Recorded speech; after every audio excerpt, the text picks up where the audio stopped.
بسم اللہ الرحمن الرحیم۔ جمائی کو کبھی بھی روکنے کی کوشش مت کریں، اس سے دماغ کی رگ پھٹنے کا خدشہ ہوتا ہے۔ 1 کپ نیم گرم پانی میں 1/4 لیموں کا رس نچوڑ کر غرارے کریں، اس سے گلے کی خراش کم ہو جاتی ہے۔ اگر مسوڑوں میں سوجن ہو تو نمک میں سرسوں کا تیل ملا کر مسوڑوں پر ملیں، 2-3 بار لگانے سے تکلیف ختم ہو جائے گی۔ کانوں میں زیتون کے تیل کی مالش کیا کریں، بوڑھے ہو کر بھی سماعت تیز رہے گی۔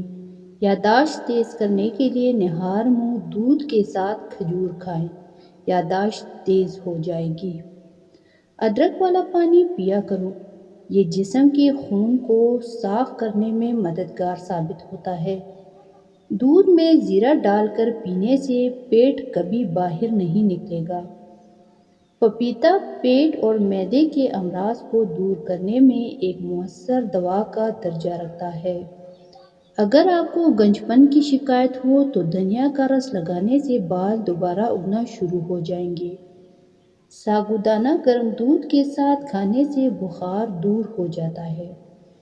جن لوگوں کا حافظہ کمزور ہے وہ نہار منہ 11 دانے کلونجی کھایا کریں۔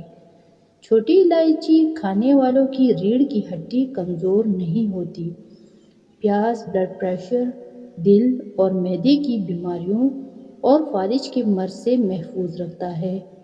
کچی سبزیاں کھایا کرو، اس سے بدن کی خوبصورتی میں اضافہ ہوتا ہے۔ اجوان کھایا کرو، ہمیشہ جوان رہو گے۔ انجیر دماغی کمزوری کو دور کرنے میں مددگار ہے۔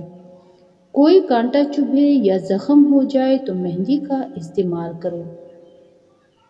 ناریل کا تیل ناک میں ڈالنے سے بدن میں طاقت آتی ہے۔ دالماش اچھی طرح صاف کر کے دھو لیں اور سکھا کر پیس لیں۔ نہار منہ یہ سفوف آدھا چمچ روزانہ استعمال کریں، کمر درد بالکل ٹھیک ہو جائے گا۔ رات کو سونے سے پہلے کنگھی کیا کرو، کبھی بال گرنے کی بیماری نہیں ہوگی۔ امید ہے کہ یہ ویڈیو آپ کے لیے بہت کارآمد ثابت ہوگی۔ آخر میں آپ لوگوں سے گزارش ہے کہ اگر آپ کو یہ ویڈیو اچھی لگی ہو تو اسے لائک، شیئر اور سبسکرائب ضرور کریں۔ اللہ ہم سب کا حامی و ناصر ہو۔